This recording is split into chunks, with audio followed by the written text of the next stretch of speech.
Sudah dipahami secara umum bahwa daya tarik es krim Turki yang paling mencolok adalah cara penjualannya. Ada atraksi dulu yang bikin pembelinya kesal. Pembeli tak mudah mengambil es krim yang telah dibayarnya. Tak terkecuali bocah yang satu ini. Sikap gemasnya yang tak sabaran membuat netizen terhibur.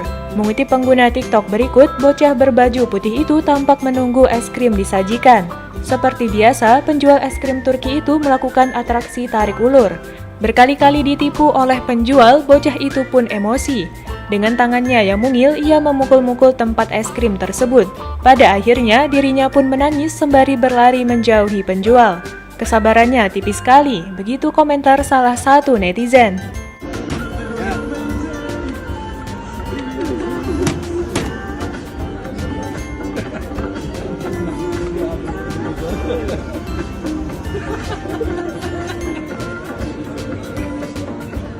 Mehmet Ali, ala.